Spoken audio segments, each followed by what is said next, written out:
기억을 되살려서 한번 들으시면 좋을 것 같아요. 우리가 이제 이 부처님 법 안에서는 뭐 소승법이다, 대승법이다, 소승과 대승이라는 구분은 원래 없습니다. 근데 이제 대승불교가 이제 출현하면서 대승 이전에 그 시대의 불교를 보통 이제 소승이다라고 이렇게 좀 낮추어서 바라본 거죠. 보통 우리가 이제 소승하면 개인 중심의 어떤 수행만을 중요시 여기는 형태의 불교를 보통 우리가 소승불교다라고 얘기를 해요. 그래서 소승이라는 말은 이제 작은 수레라 이런 뜻을 가지고 있는데, 반면에 이제 대승불교는 자기 수행보다는 뭐요? 중생을 위하고, 그죠? 중생의 고통을 함께 그 고통을 나누고, 이런 의미로서 이제 대승불교가 출현하게 되죠. 대승불교의 가장 궁극적인 목표는 모두가 함께 성불하자는 거예요. 모두가 함께 행복하자라는 것이 대승불교가 추구하고자 하는 가장 큰 목표입니다. 이제 그러기 위해서는 이제 우리가 모두가 뭐요? 보살이 되는 거죠.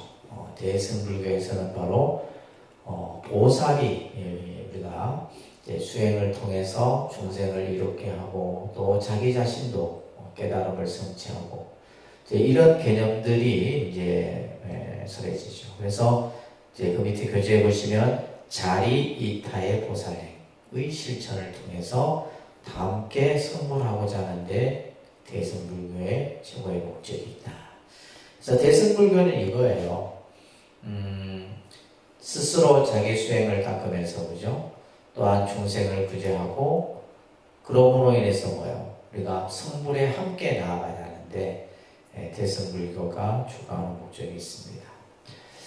우리는 이제 불교를 시대적으로 이제 크게 초기불교, 부파불교, 이제 대승불교 이렇게 이제 불교를 구분했었죠, 그죠? 이건 기억이 나시죠? 그런데 이제 결국 이러한 시대적으로 불교가 이제 변화하면서 나타나는 것은 결국 시대적 요구입니다. 시대가 변하기 때문에 그 기존의 이제 어떤 사상이나 또 예를 들면 부처님 가르침이 이제 시대의 변화에 따라서, 요새 시대의 변화라는 것은 문화, 경제, 사회, 제도나 다 포함된 겁니다. 이런 걸로 인해 갖고 새로운 부처님의 참정신, 부처님이 열반하신 지 시대가 한참 지나다 보니까 부처님께서 근본적인 어떤 그런 가르침들이 퇴색이 되게 돼요. 그래서 이제 새롭게 일어난 그 불교가 바로 대승불교 운동입니다. 여러분들 교재 보시면, 그죠? 그래서 대승불교 운동은 뭐예요? 부처님의 근본 사상으로 돌아가잖아. 부처님의 근본 사상이 뭐예요? 중생을 제도하고 중생과 함께하는 겁니다. 그래서 이것은 이제 단순한 부파불교 시대 때는 이론 중심이었다면 대승불교가 되면서 뭐가 중심이 돼요? 실천이 중심이 되는 거예요. 이게 중요합니다. 부파불교 시대 때는 이론 중심이었다면 대승불교는 실천이 중심이 되게 돼요. 근데 그러한 어떤 실천행을 강조하기 위해서 대승불교에는 여러 가지의 부처님의 가르침들이 등장을 하게 되는데, 대표적으로 이제 가장 중심이 되는 것이 바로 공사상입니다. 아닙니다. 공사상, 반야사상, 연기사상, 중도사상, 유심사상, 열반사상, 보살사상. 자, 이런 이제 여러 불교의 이제 교수들이, 나중에 여러분들이 내년에 전문 과정에 들어가시면 이런 것들을 이제 하나하나 이제 조금씩 배우시게 될 거예요. 특히 이제 이 반야심경에서 중심을 이루고 있는 사상이 바로 공사상입니다. 반야심경은 공을 얘기하고 있는데, 이 대승경전에서 이제 우리가 금강경이라는 경전도 이제 공을 얘기하고 있고, 그죠? 우리가 지금 이제 대승불교, 우리 한국 불교에서 주로 이제 많이 가까이에서 이제 접하는 경전이 주로 이제 공을 얘기를 하고 있습니다. 이 공사상은 어떠한 개념이냐면 존재의 원리를 파헤친 가르침이다. 존재의 원리. 존재의 원리라는 것은 우리가 존재하는 모습, 그죠? 이 세상이 어떤 모습이냐 라고 했을 때 공이다 라고 얘기하는 거예요. 공이다. 이 세상의 실질적인 참 모습은 뭐다? 공이다 라는 거예요. 그래서 이러한 존재의 원리를 반야의 공사상과 연기로서 설명을 하고 있는데, 그래서 반야사상은 우주 삼라만상의 실상을 공을 통해서 이제 실천함으로 인해서 완성이 되어진다는 겁니다. 그래서 반야는 우리는 다 지혜라고 배웠죠, 그죠? 이 지혜는 결국 공의 이치를 완전히 터득하는 것을 의미하는 거예요. 공의 이치를 터득한다. 반면에 이제 연기라는 것은 이제 존재의 법칙이고, 그죠? 존재의 법칙이고, 공은 뭐예요? 존재의 실상이에요. 자, 이걸 여러분들이 꼭 기억하셔야 돼요. 자, 공은 뭐다? 공이라는 것은 이 부처님께서 말씀하신 공은 우리가 살아가는 모든 존재의 뭐예요? 존재의 실상, 존재의 참 모습이란 말이에요. 그리고 뭐요?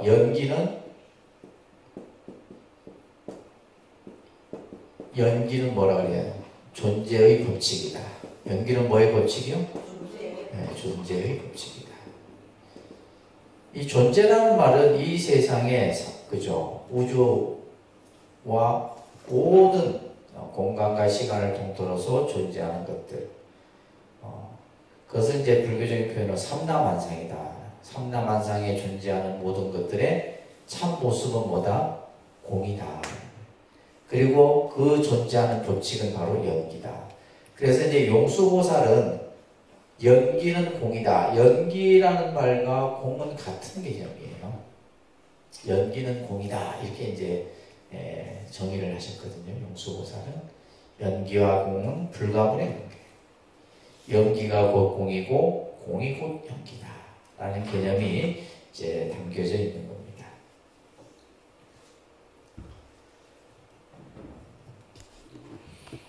자, 그러면 이제 우리가 이 연기가 공이고 공이 곧 연기인 대승불교의 핵심 사상이 바로 공인데, 자, 그것을 우리는 이제 부처님의 가르침을 전반적으로 이제 살펴보면서 한번 보도록 할게요. 이제 부처님께서는 우리들에게 이제 49년 동안 법을 설하셨는데, 그 설법을 이제 5시기로 나누는 것을 오시교라고 합니다. 그러니까 오시교. 5시기로 구분을 해요. 첫째는 화엄시입니다. 화엄시. 그래서 이 화엄시는 사실은 부처님이 깨달음의 선정 속에서 설했기 때문에 사실은 이제 이것을 시기로 구분하긴 하지만, 실질적으로는 이제 이 중생들이 이 법문을 어느 누구도 알아듣지를 못했어요. 그래서 이제 우리가 이 화엄시는 바로 이제 화엄경을 이제 설했던 시기로 구분하는 거죠, 그죠? 그래서 부처님이 깨달음의 선정삼매에 서서라니 알아듣는 이가 아무도 없는 거예요. 그래서 다시 부처님이 중생들이 알아듣기 쉬운 가르침을 설하게 되는데, 그것이 이제 바로 아함시입니다. 아함시. 12년간을 설하셔요. 아함경을 몇 년간 설해요? 12년간. 이때는 이제 부처님께서 이제 우리들이 알 수 있는 범위 안에서의 가르침을 설합니다. 우리 중생들이 그냥 쉽게 이해하고, 이런 것들이 뭡니까? 어떤 윤리적인 이야기라든지, 그죠? 사람의 마음에 관한 이야기들, 또 사람들이 어떻게 행동하고 어떻게 실천해야 되는가. 그래서 주로 이제 뭐 보시에 대한 얘기라든지, 계율에 대한 얘기라든지, 이런 것들에 대한 얘기가 나와요. 쉽게 얘기해서 어떤 거예요? 착한 일 해라, 나쁜 짓 하지 마라. 이건 쉽잖아요. 쉬운 얘기. 그래서 이런 말씀을 이제 12년 동안 아함경을 중심으로 해서 설하게 돼요. 그리고 나서 이제 다시 8년간을 어떤 가르침을 설하냐면 따라합니다. 유마경, 금강명경, 능가경, 승만경, 무량수경, 이런 경전들을 보통 방등부 경전이라고 하는데, 그래서 이때를 이제 방등시다라고 얘기해요. 몇 년간을 설해요? 8년을 설하게 됩니다. 8년, 그죠? 그 다음 보시게 되면 이제 우리가 이제 알아야 될 네 번째 설했던 시기가 이제 반야시인데, 가장 오랫동안 설했던 이 경전이 바로 반야시예요. 그래서 우리가 보통 이제 21년을 설합니다. 몇 년요? 21년.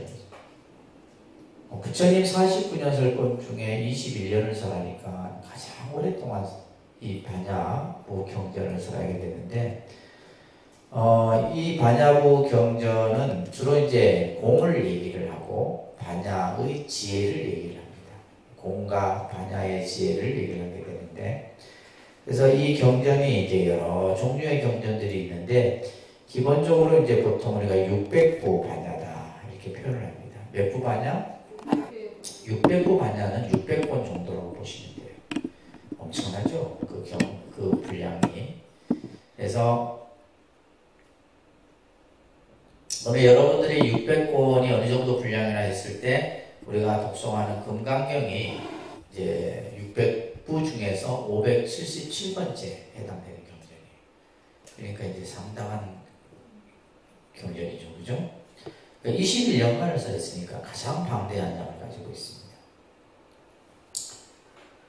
특히 이제 이 21년간 설하신 이 반야부 600부 경전에서는 부처님께서 예를 들면 이 공에 대한 가르침과 더불어서 이제 공을 체득함으로써 반야의 지혜를 완성할 수 있다.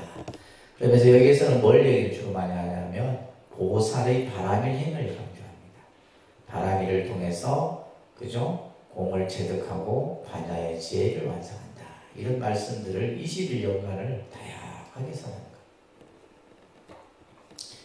그리고 이제 법화열반시입니다. 마지막이 그죠? 8년간 설하게 되는데 법화경과 열반경을 설한 시기를 말하는데, 여기에서는 다시 이제 부처님께서는 반야부 21년간을 중생들의 인식에서 모든 것을 부정의 그런 어떤 측면에서 설했다면, 이때는 다시 이제 긍정의 가르침을 또 설하게 돼요.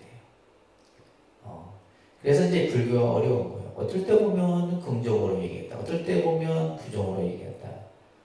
또 어떨 때는 완전 긍정으로 얘기했다. 이게 이제 설법이 이렇게 다양하게 설해지게 되는 거예요. 그래서 이제 이것을 오시교라 합니다. 다음에 화엄시, 아함시, 그 다음에 방등시, 반야시, 법화열반시. 그래서 이렇게 하면 이제 49년 부처님 설법을 그냥 그죠? 한 시기로 싹 꿰고, 이거 중요한 교리 내용이에요. 그래서 오시교라고 얘기를 합니다. 자, 이 오시교를 이제 다시 중생들의 근기에 따라서 설하게 되는데, 자, 이것을 이제 우리가 흔히 삼종설법이라고 합니다. 오늘 이것만 여러분들이 알아도 이제 불교를 큰 틀에서 이제 다 이해를 하게 되는데, 따릅니다. 삼종설법. 자, 부처님의 설법이 이 세 가지의 범주 안에 다 들어있게 되는 거예요. 세 가지. 삼종이에요. 첫째는 이제 상종설법입니다. 따릅니다. 상종. 그 다음에 설한 것이 이제 공종이에요. 그죠? 공종설법이다. 그 다음에 이제 설한 법이 성종설법이에요. 따라합니다. 상종, 공종, 성종. 자, 그러니까 부처님의 설법이 이렇게 달라요. 설하는 방법이, 그러니까 우리가 예를 들면 이 법문이 상종설법인지 공종설법인지 성종설법인지. 그러면 어떤 것이 진짜 설법이냐 했을 때 다 똑같은 것이 이 세 개가 다 부처님 설법이에요. 이거는 왜 이렇게 설했어요? 중생들이 알아듣기 쉽도록 중생들의 근기에 맞춰서 설한 거예요. 자, 첫 번째는 이제 모든 현상계를 있다라고 하는 입장에서 설한 게 상종은 뭐의 입장에서 설한 거예요? 유의 입장, 그죠? 있을 유자, 있다. 이거는 다시 말해서 뭐야? 긍정이죠. 그냥 중생들이 눈에 보이는 사실 그대로를 다 설한 거예요. 그래서 예를 들면 우리 몸은 4대로 이루어져 있고 또 우리 몸은 온갖 그죠? 육군으로 이루어져 있고 안입이 설신에도 있고 색성향 미초법도 있고 이 우주에 산하대지가 있고 그죠? 모든 그냥 있는 그대로를 설했어. 그러니까 어려워요? 안 어렵죠. 왜냐하면 눈에 보이는 것을 설하니까. 그러면서 이제 존재하는 모든 현상계를 있는 그대로 우리가 눈으로 보는 그대로의 모습을 설했다는 거예요. 그래서 부처님께서는 중생의 삶은 괴로움이고 그죠? 괴로움도 있고 또 괴로움의 원인도 있고 괴로움을 없애는 별도 있고 소멸하는 방법도 있고 그래서 여러분들이 이제 기본교리에서 사성제, 팔정도, 삼법인 이런 교설들이 설해지는 거예요. 이해되세요? 그래서 우리가 이제 분명하게 우리들이 살고 있는 현실에서는 괴로움의 세계고 그죠? 또 그 괴로움을 일으키는 원인을 우리 스스로가 또 만들고 있고 또 그것을 해결하는 방법까지도 이제 부처님께서 설하고 있다. 그래서 이제 대표적인 경전이 이제 상종의 대표적인 경전은 아함경입니다. 무슨 경요? 아함경은 이제 우리가 이제 초기 경전의 대표적인 경전이라고 얘기하잖아요, 그죠? 그래서 이거는 어려운 것이 아니에요. 있는 그대로의 현상 모습을 우리들이 알기 쉽도록 다 하나하나 설한 거예요. 그래서 보시를 하도록 말씀하고 인욕을 하도록 말씀하고 이런 여러 가지의 이야기들을 합니다. 그래서 유예의 개념은 말 그대로 뭐예요? 상식이 통하는 상식적으로 이해할 수 있는 가르침이에요. 누구나가 일반적 상식만 가지면 알 수 있는 그런 가르침이죠. 그래서 많은 내용들이 방편의 개념으로 이루어져 있습니다. 그래서 여러분들 교재에도 나와 있듯이 있는 것을 있다고 하는 데서 출발하기 때문에 누구나 다 납득할 수 있는 문제다. 여기까지는 불교가 어렵지 않아요. 그런데 이제 문제는 뭐예요? 이제 이 공종설법이 설해집니다. 공종. 이 공종설법은 뭐의 입장이에요? 무의 입장이에요. 이거는 뭐예요? 부정. 우리가 생각할 때는 그냥 부정이다라고 보는 거죠. 없다라고 얘기를 하니까. 그러니까 기존의 부처님의 긍정의 어떤 그런 설법에서 이제 뭘로 바뀌어요? 부정으로. 이것은 현상계를 없다라고 하는 입장에서 보는 공과 무의 개념이다. 공과 무의 개념. 그래서 모든 현상계는 있는 눈으로 보여지는 있는 그대로의 모습이 실제가 아니라 모든 것은 뭐다? 텅 비어 아무것도 없는 것이다. 이렇게 하고. 여기서부터 여러분들은 이제 머리가 복잡해지기 시작합니다. 아니 있는데 왜 없다고 자꾸 부처님은 얘기하냐 이거예요. 그렇잖아요. 있는데 왜 자꾸 없다라고 얘기하냐. 그래서 모든 존재는 있는 것이 아니다 이 말이에요. 실체가 아니다. 아무것도 없는 것, 텅 비어 있는 것이다. 그래서 이 텅 비어 있는 그 공의 상태를 체득하는 것이 바로 뭐예요? 반야 지혜의 체득이다. 그래서 부처님께서는 이 공종을 몇 년 설해요? 21년을 설한 거예요. 왜 이렇게 오래 설했을까? 이렇게도 설하고 저렇게도 설하고 중생들이 믿지를 않는 거예요. 받아들이질 않아요. 그래서 대표적인 경전이 이 공종설법은 무슨 경이에요? 반야경이에요. 그죠? 반야경. 이렇게 정리를 하면 그냥 불교가 그냥 하나의 딱 그림 속에 딱 들어와 버려요. 어려운 게 아니에요. 어려운 게 아니에요. 그런데 이제 좋다. 자, 문제는 여기에서 출발합니다. 부처님이 있다라고 얘기하니까 중생들은 진짜 그것이 있는 줄 아는 거예요. 진짜. 그냥 부처님께서는 중생들이 알아듣기 쉽고 믿을 수 있도록 하기 위해서 모든 것을 긍정의 입장에서 얘기했더니 어리석은 중생들은 마치 뭐요? 그것이 실제하는 것이냐 생각해요. 그래서 결국은 우리가 이제 가장 문제는 뭐예요? 집착이라고 했잖아요. 그러니까 있다라는 것에 집착을 하는 거예요. 있다라는 것에 집착을. 그래서 뭘 설해요? 공을 설해. 그건 실제 있는 게 아니다. 내가 처음에는 너희들에게 있다고 얘기하는 그것은 실제 있는 게 아니다. 근데 또 문제는 뭐냐면 여기에 또 집착을 해요. 공에 집착하는 거예요. 공에 또 집착을 해요. 부처님께서 아무것도 없다고 그래서 텅 비어있다. 그러니까 예를 들면 이제 나중에 뭘로 빠져요? 허무주의로 빠져요. 악치공에 빠져버립니다. 우리는 이제 뭐 아무것도 할 게 없다. 이런 식으로 자포자기로 빠져버려요. 근데 부처님이 그걸 위해서 살한 게 아니거든. 이 유의 집착을 벗어버리도록 하기 위해서 공을 설했는데 또 어리석은 중생들은 공에 집착을 해요. 그래서 부처님이 이제 마지막 설법이 바로 뭐예요? 성종설법이에요. 이것은 절대 긍정입니다. 그러니까 여기서는 긍정에서 부정으로 갔다가 다시 뭘로 가요? 절대 긍정의 진리로 가는 거예요. 이것은 모든 현상계를 존재하는 그 자체로서 진리로 온 거예요. 대표적인 것이 법화경이에요. 제법은 실상이다. 모든 것은 참모습이다. 이렇게 설하는 이 법화경에서 핵심입니다. 법화경 나중에 여러분들 또 기회 되면 법화경 공부도 해보세요. 모든 것은 다 진리 그대로이다. 열반경 같은 경우는 뭐예요? 모두가 다 부처다. 이렇게 설하는 거예요. 예를 들면 뭐 부처와 중생이 따로 있는 게 아니다.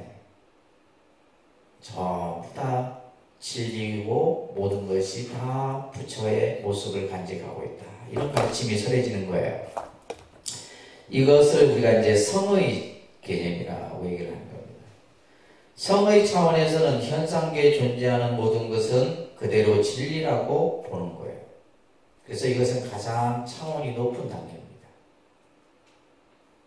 아시겠죠? 좀 이해가 되세요? 그래서 실제 이제 앞에서도 얘기했듯이 그러면 화엄경은 어디에 들어가냐? 화엄경은 이 모든 것을 전부 그대로 다 수용하는 것이 화엄경이에요. 긍정과 부정과 절대 긍정을 다 포함하는 것이 화엄경이에요.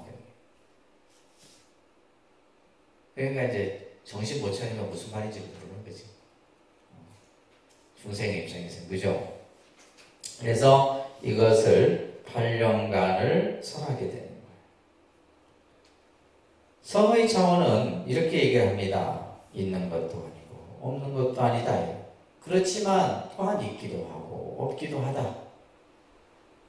그러니까 이제 우리가 여러분들이 이제 스님들 설법 듣다 보면 스님들 설법이 애매모호하게 있다고 해도 있는 게 아니고 없다고 해도 없는 게 아니고 이런 말들 많이 하잖아요. 이게 전부 뭐냐면 성의 법문이에요. 성의 차원에서 하는 법문. 아니면 이제 그런 얘기 들으면 여러분들 많이 있으면 있고 없으면 없지, 그죠? 요즘 우리 현대인들은 많이 있으면 있고 없으면 없지, 있는 것도 아니고 없는 것도 아니고 있다고 할 수도 없고 없다고 할 수도 없다. 이게 성의 차원이에요. 그래서 성의 입장에서 보면 우리가 이제 화엄경에서 말하는 일체유심조예요. 결국 마음이 있다면 있는 것이고 마음이 없다면 없는 것이에요. 이런 개념이 설해지는 거예요. 이게 이제 불교가 수승하다는 거예요. 그 진리가 아주 심오하다는 겁니다. 그래서 부처님의 8만대장경을 상종, 공종, 송종, 삼종으로 모든 가르침을 분류할 수가 있는 거예요. 자, 그 밑에 중요한 얘기가 나옵니다. 여러분들 산은 산이요 물은 물이로다 이런 말 들어보셨죠? 자, 이 본문이 성철 스님께서 하셔서 더 특별하게 일반 사람들이 받아들이기도 했긴 했지만 원래는 조사 스님들 말씀에 다 나오는 얘기예요. 경전에도 있는 얘기고 다 있는 얘기예요. 스님들이 뭐 특별한 말씀, 뭐 법정 스님이 하시는 말씀이나 성철 스님이나 다 제가 하는 말도 다 경전에 있는 얘기예요. 경전에 있는 얘기 하지 그냥 뭐 내가 지어내서 하는 말은 없다 이 말이에요. 자, 이 산은 산이요 물은 물이다라고 하는 이 말씀을 가지고 상종, 성종, 공종으로 나누어서 이것을 우리가 볼 수 있어야 되는 거예요. 이게 중요합니다. 이게 중요한 거예요. 자, 예를 들면 상의 입장은 뭐라고 했어요? 있는 그대로 보는 거죠. 그래서 산은 산이요 물은 물이다 이 말이에요. 그러니까 예를 들면 산은 산이요 물은 물이다 성철스님이 근데 사람들은 그 말이 뭔가 안에 깊은 뜻이 아니에요. 있는 그대로 그냥 얘기한 거예요. 그러면 산은 산이라 하고 물은 물이다 하지. 근데 이제 만약에 이것이 공종설법이라면 산은 산이 아니요 물은 물이 아니오다. 이것은 어려워지죠. 산은 산이요. 근데 우리가 산이라는 것도 물이라는 것도 뭐예요? 그것이 원래 산이었고 원래 물이었다. 우리가 산이라고 이름 붙여놓은 거고 물이라고 이름 붙여놓은 거예요. 이게 이제 금강경에서 나오는 핵심이에요. 뭐 우리가 이름을 붙여놓은 거예요. 우리가 예를 들면 이것 또한 뭐예요? 사람이 만들어서 뭐라고 이름을 붙여놓은 거지. 여러분들도 마찬가지예요. 태어났는데 어머니 뱃속에서는 뭐예요? 어머니 뱃속에 있을 때는 태명을 쓰죠. 썼다가 이제 뭐 태명을 썼다가 태어나니까 이제 아버지 이제 뭐 이것도 이제 우리나라의 관습이죠. 아버지 성을 따라서 이아무개다. 그러니까 내 몸뚱아리가 이아무개인지 아닌가. 그러니까 우리는 죽어서도 뭐요? 그냥 한 줌의 제 앞에다가도 이아무개 써. 전부 이름이에요. 가명이 된 거예요. 가명. 실제 이름이 아니에요. 이미 시로 붙여놓은 이름이다. 그래서 산은 산이 아니요 물은 물이 아니다 이 말이에요. 산이 나중에 없어지면 그걸 산이라 할 수 있냐? 물이 말라버리면 그게 물이라 할 수 있냐? 이게 공종설법입니다. 그리고 성의 입장에서 성이라는 것은 아까 절대긍정이라고 했잖아요. 산은 다만 산이요 물은 다만 물이로다. 이렇게 이제 본문이 써있죠. 그러니까 이제 보통은 일반적으로는 이제 상종설법만 여러분들이 이해할 수 있지 공종이나 성종설법 가서는 무슨 말인지 모르는 거예요. 그래서 불교가 어려운 것이 아니고 이것이 이제 듣는 근기에 따라서 받아들이는 것이 각기 다른 겁니다. 아시겠죠? 이 말 이해되세요? 산은 산이요 물은 물이다. 산은 산이 아니요 물은 물이 아니다. 산은 다만 산이요 물은 다만 물이로다. 이 말의 의미를 이해해요. 자, 여러분들이 무슨 이해가 안 될 것 같아서 또 다른 예를 들고 있죠. 사홍소원에서 나오는 중생무변소원. 중생이 한량이 없지만은 내가 그 모든 중생을 제도하겠습니다. 이거예요. 그죠? 근데 상의 입장에서 보면 제도해야 될 중생이 있어요, 없어요? 있죠. 중생이 한량이 없다, 이 말이에요. 형상이 있는 중생, 모양이 있는 중생, 모양이 없는 중생, 생각이 있는 중생, 그래서 이제 금강경 같은 데는 이제 구류 중생이 나오고, 능엄경 같은 경우에는 중생의 종류가 12가지 중생이 나와요. 그래서 제도해야 될 중생이 있어. 이것은 상의 입장입니다. 공의 입장에서 보면 본래 공하기 때문에 중생 또한 뭐예요? 없는 거예요.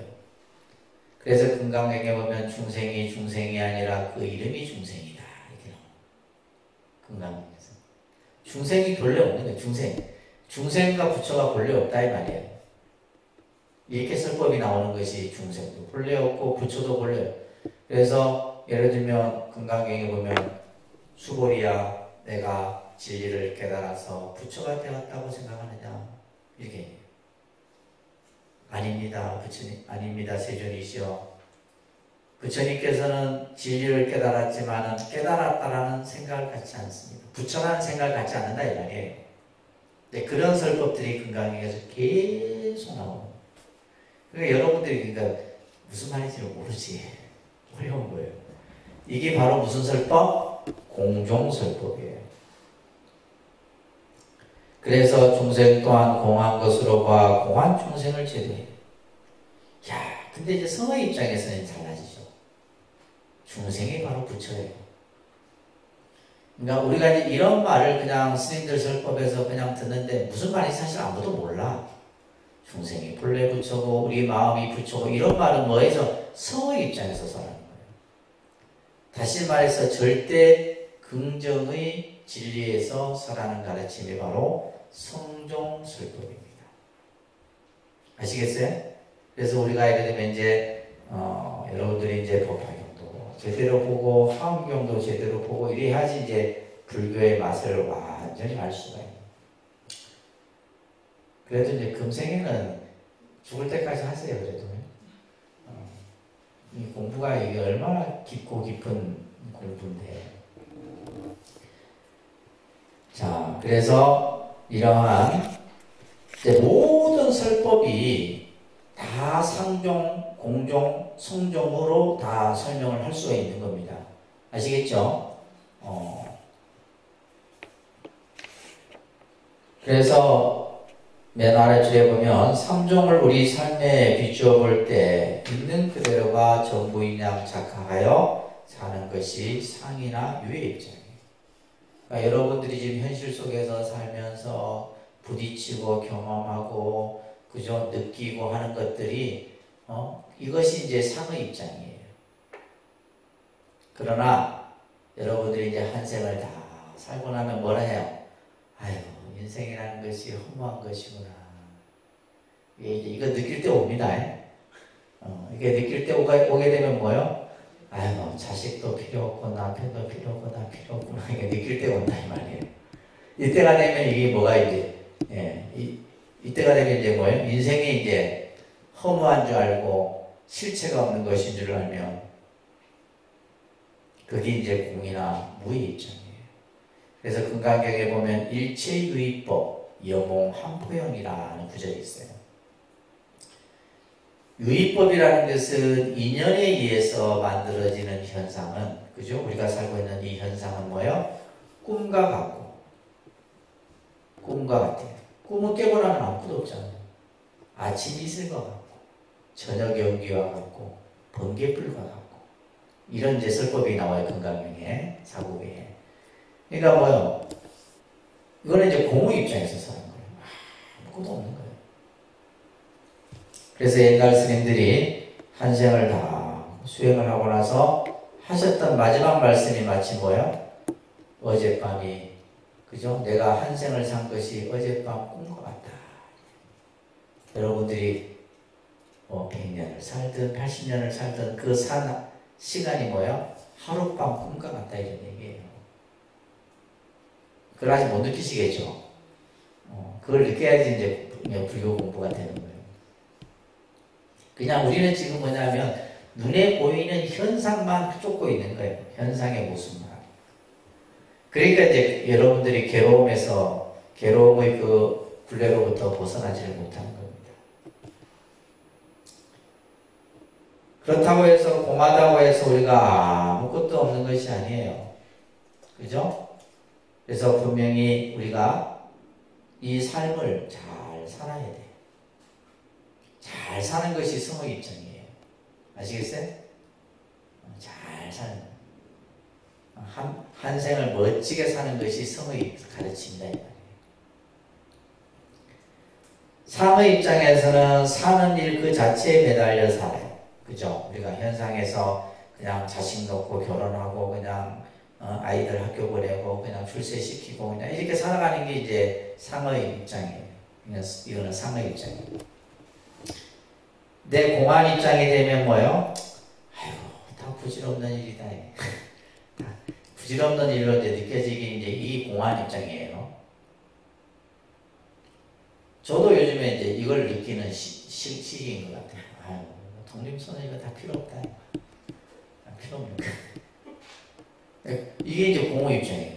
이제 내 공부 내가 해야 되겠구나. 내가 맨날 마이크 잡고 강의만 해야 될 일이 아니에요. 그래서 인생의 공안 묘습을 우리가 들여다보면 이제 뭐요? 이제 지혜의 안목이 열리게 되고 가장 높은 차원인 성의 입장에서는 뭘 보면 뭐요? 우리가 사는 이 인생 그 자체가 진리다. 진리가 따로 있는 게 아니라 이 삶 자체가 진리다라는 거예요. 그렇죠? 우리는 그냥 현실 세계에서 그냥 빠져서 허덕거리다가 어느 정도 이제 살다 보면 이게 다 부질없구나라는 것을 깨닫다가 좀 더 인생 이제 공부가 되면 내가 그래도 이 삶 자체가 아름답고 그죠? 행복하다라고 느끼는 거예요. 그래서 부처님 법문이 위대한 겁니다. 부처님 법문이 이렇게 상종과 성종과 그죠? 공종과 성종의 이러한 설법들이 다양하게 써있는 거예요. 이것을 이제 바라보는 안목이 필요해요. 이 설법을 여러분들이 바로 받아들이고 이것을 이제 바른 안목을 가지고 세상을 어떻게 바라보고 살아가느냐. 그래서 이것을 삼관이라고 합니다. 그러니까 삼관, 그죠? 삼종, 삼관의 가르침이 이제 중요하게 서려지는데, 첫째는 공간입니다. 첫째는 무슨 관? 공간. 모든 현상을 공하다라고 보는 거예요. 아무리 공을 얘기해도 여러분들은 이걸 볼 수가 없어요. 공간을 체득할 수 없단 말이에요. 이거는 그냥 지식으로 알 수 있는 게 아닙니다. 그러면 반야경에서는 뭐라 얘기하느냐? 바라밀을 수행함으로써 내가 공을 체득할 수 있다. 어디에 나와요? 반야심경에도 나와요. 반야바라밀을 닦음으로써 내가 이 세상을 공으로 볼 수 있는 안목이 세워지는 거예요. 그래서 공의 입장에서 현상계를 관찰하는 겁니다. 그래서 이 세상은 본래 공한 것이에요. 실체가 없다 이 말이에요. 이것은 전부 뭐예요? 인연에 따라 생겼다. 인연에 따라 없어진다. 아까 연기는 공이라 했잖아요. 그죠? 그러니까 우리가 사는 이 모습은 전부 인연의 모습이다. 그러니까 인연에 의해서 만들어졌다 없어지기 때문에 공이에요. 연기이기 때문에 공이다 이렇게 나오는 거예요. 공이 먼저가 아니고 연기가 먼저입니다. 연기이기 때문에 공인 거예요. 그러니까 예를 들면 연기는 뭐예요? 이것이 있으므로 저것이 있고 이것이 멸함으로 저것이 멸한다. 그러니까 생멸하는. 생멸이라는 것은 실제가 없기 때문에 그래요. 그 다음에 이제 보는 것은 과관입니다. 모든 현상계는 공한 것인데 마치 뭐요? 내가 거짓된 모습에서 속아서 내가 지금까지 봤구나. 실제는 공인데 우리는 뭐요? 마치 있는 것처럼 거짓 모습에 지금 속아서 바라보고 있는 거예요. 지금 우리가 보는 것은 가관입니다. 거짓된 모습에 속아갖고 마치 그것이 있는 것이냐 생각하는 거예요. 그런데 이제 부처님께서 마지막 우리들에게 지혜의 안목을 말씀하신 것이 중도관입니다. 그러니까 우리가 이제 수행을 하고 마음 공부를 하고 함으로써 얻어지는 것은 무슨 관? 중도관입니다. 무슨 관요? 중도관이에요. 중도관은 현상계를 있는 그대로 진리의 차원에서 이것은 뭐냐면 좋고 나쁜 게 없어. 나와 너도 없고 모든 것이 다 뭐요? 평등한 것이고 그 자체가 진여인 것이에요. 이 세상을 그렇게 바라봐요. 그래서 이러한 이제 우리가 어떻게 바라보느냐. 결국 이제 부처님의 진리를 통해서 우리는 지혜의 안목을 갖춰야 되는데, 예를 들면 공간으로 보는 경우도 있고 가관으로, 우리는 지금 가관의 입장에서 보는 거고, 그죠? 좀 우리가 공부를 하게 되면 공으로 볼 것이고, 좀 더 공부를 하고 나면 중도의 관점에서 이 세상을 바라보게 되는 거죠. 자, 이러한 이제 말씀들이 이제 우리가 반야심경을 통해서 공부를 하게 되는 거예요. 반야심경도 이제 그 구조를 보게 되면 보통 이제 270자로 되어 있잖아요. 그죠? 이 반야심경은 당나라 현장 스님이 649년에 번역한 겁니다. 649년에 번역한 거고, 전체 글자 수는 276자예요. 276자로 되어 있고, 전체 이제 아까 얘기했던 600부 반야의 핵심을 276자로 모아놓은 거예요. 그러면 우리가 반야심경 한 번을 독송한다는 것은 결국 뭐예요? 600부 반야경을 내가 독송하는 것과 똑같아요. 이 의미를 아시겠어요? 여러분들 우리 하엄경 약창계 독송하죠? 하엄경 약창계. 하엄경 약창계를 독송한다는 것은 80권 하엄경을 한 번 독송하는 것과 똑같아요. 그런 공덕이 있는 거예요. 여러분들이 무슨 80권 하엄경을 언제 어디서 보겠어? 근데 하엄경 약창계를 한 번 독송하면 법화경 약창계도 있습니다. 법화경 약창계를 독송하면 법화경 전체를 읽은 공덕과 똑같아요. 그래서 이 반야심경이 바로 부처님 21년의 설법을 우리가 늘 가슴에 새기고 이것을 증득하기 위해서 열심히 수행하겠다라는 그런 마음으로 독송하는 거예요. 여러분들이 반야심경을 독송할 때 그런 마음으로 하셔야 돼요. 내가 세상을 공으로 봐서 반야바라밀다를 닦아 부처님의 지혜를 통해서 일체 중생을 구제하겠습니다. 라는 그런 마음으로 독송하는 거지. 그냥 뭐 따라서 읽는 게 아닙니다. 근데 우리는 뭐예요? 그냥 스님들이 그냥 읽으면 좋다 하니까 그냥 읽는 거지. 그러다 보니까 이제 그 안에 담겨있는 뜻이 뭔지도 모르고, 그죠? 그냥 절에 한 30년 다니면 안 보고 다 외운다. 근데 그분들이 반야가 뭔지, 그죠? 공이 뭔지 물어보세요. 아는 사람 누가 있나요? 아무도 없어요. 여러분들도 지금 들을 때 정신 바짝 차려서 들으셔야 돼요. 자, 그래서 이 반야심경은 276자로 되어 있지만은 아주 그 전체의 진짜 600부 반야의 내용을 핵심을 잘 갖춰놓고 있어요. 첫째는 반야의 뜻을 세웁니다. 반야. 다시 말해서 이 반야의 뜻을 세우는 부분이 전체의 뜻을 나타내고 있어요. 이게 중요한 구절이에요. 여러분들 실행집 한번 펴보세요.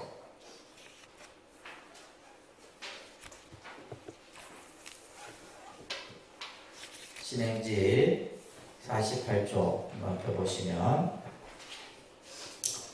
따라합니다. 관자재보살이 깊은 반야바라밀다를 행할 때 온이 공한 것을 비추어 보고 온갖 고통에서 건너느니라.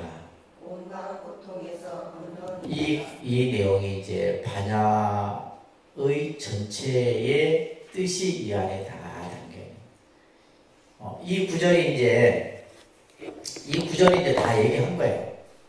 그래서 어떻게 보면 반야심경은 보통 우리가 이제 기승전결로 해서 처음에는 이렇게 이제 그죠? 우리가 많이 말하듯이 도입을 하고 설명을 하고 이렇게 해서 이제 마지막 결론을 도달하는데 이 반야심경은 결론부터 딱 먼저 얘기해 놓고 시작하는 거예요. 아시겠어요?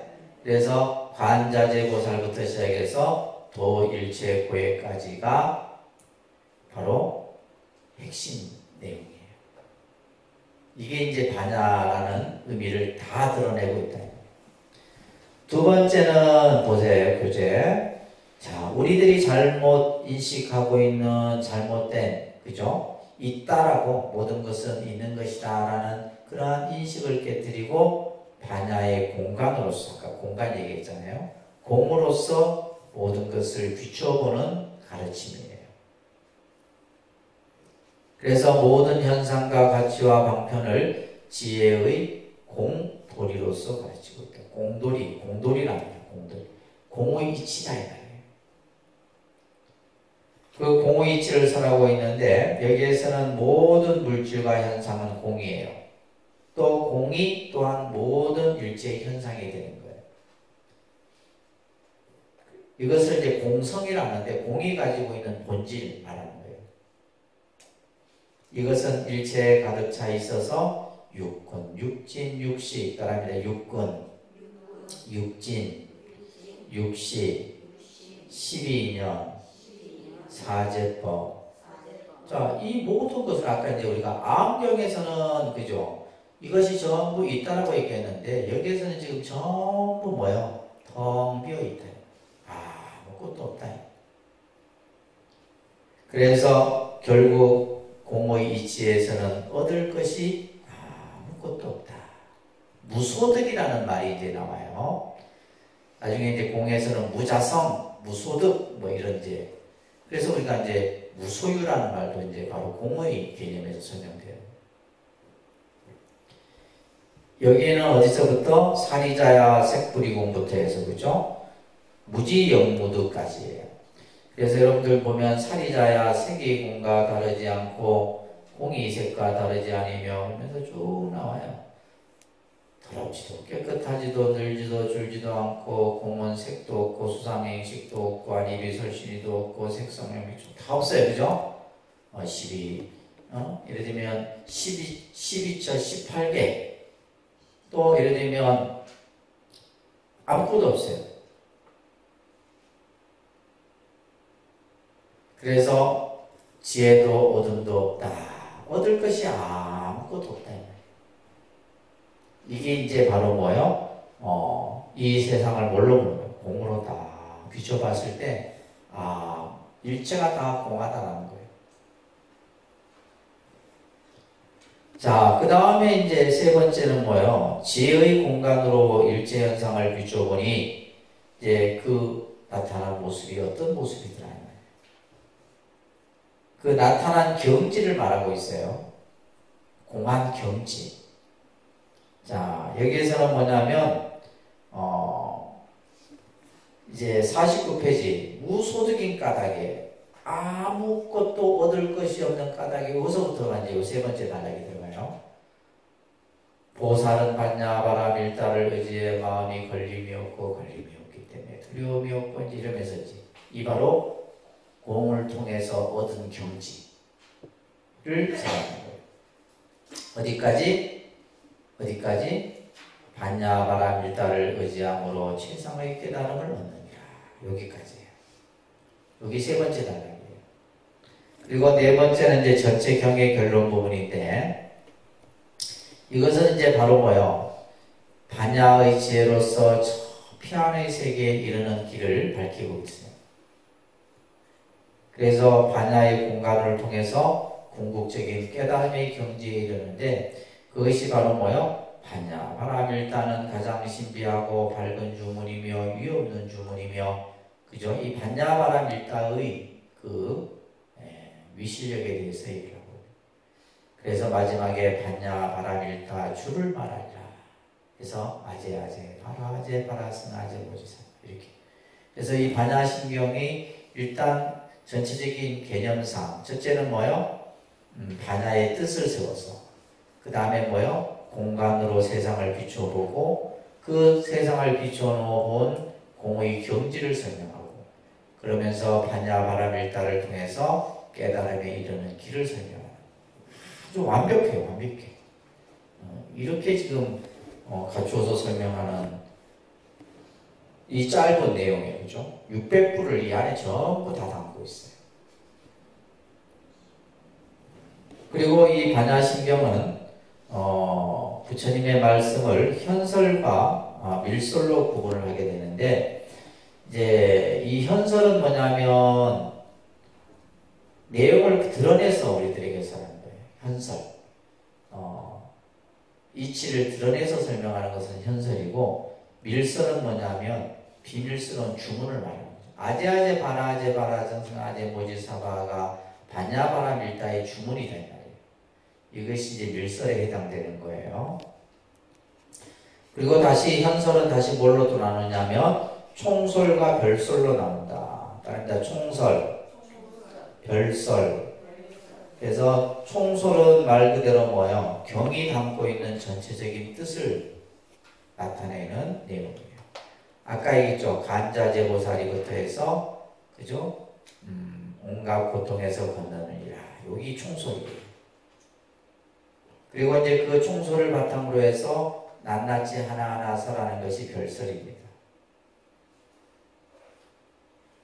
그래서 총설과 별설 이렇게 이제 나누어져 있다라는 거.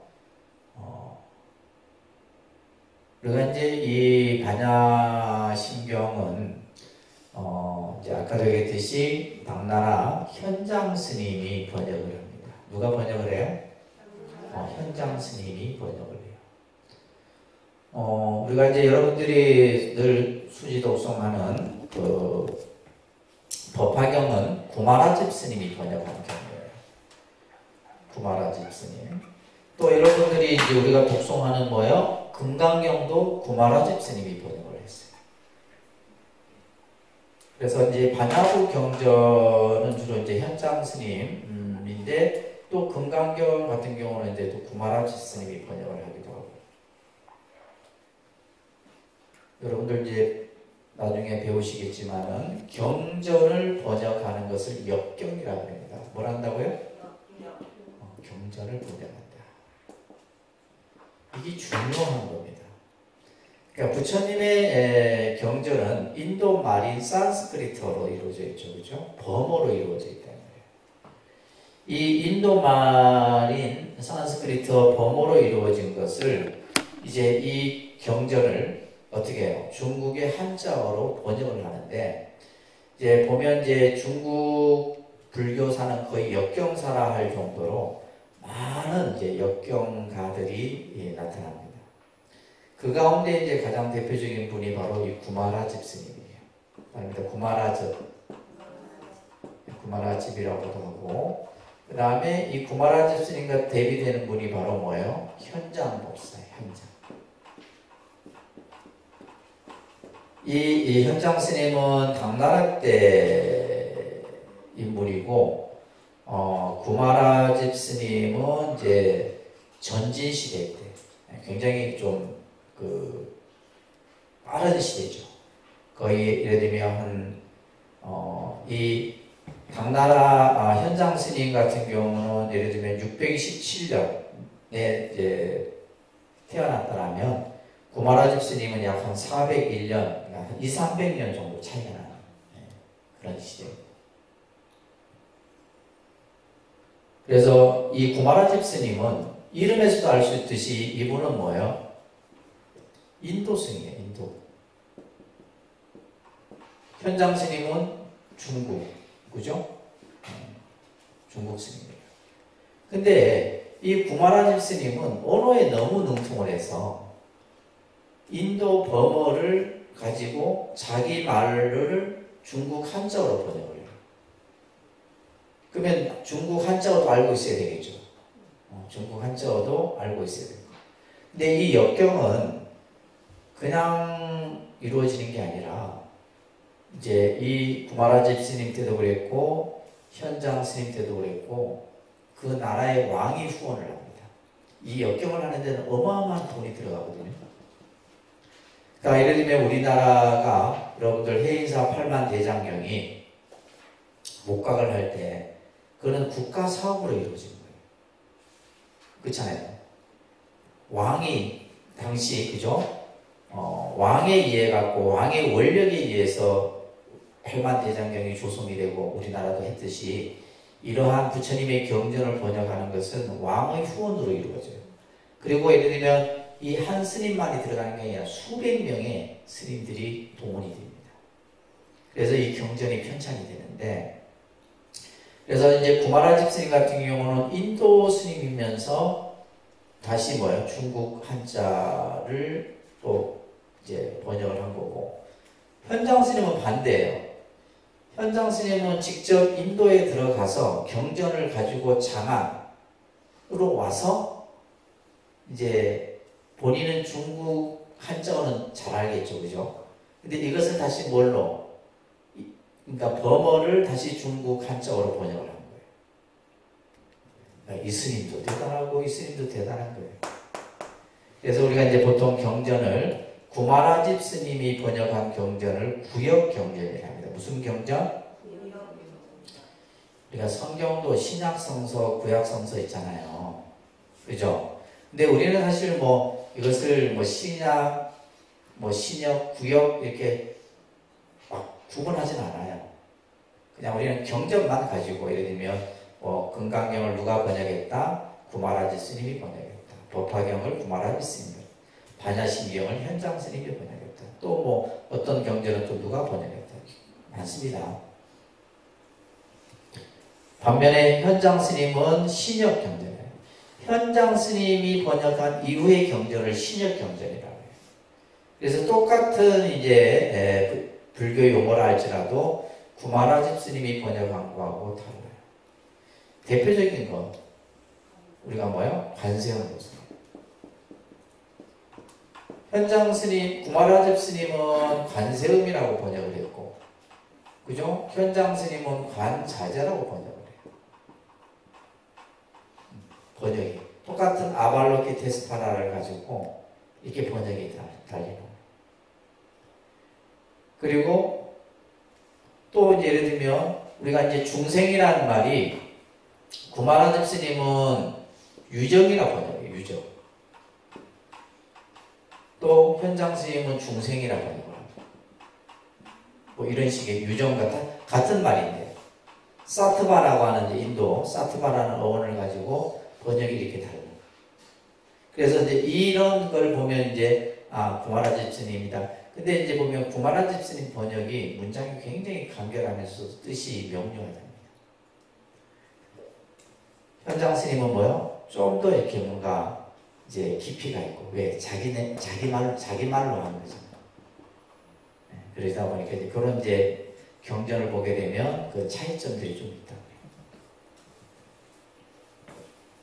자, 그래서 우리가 이제 보는 반야신경은 현장 스님이 번역한 경전을 이제 가지고 볼 건데, 이건 이제 다음 주에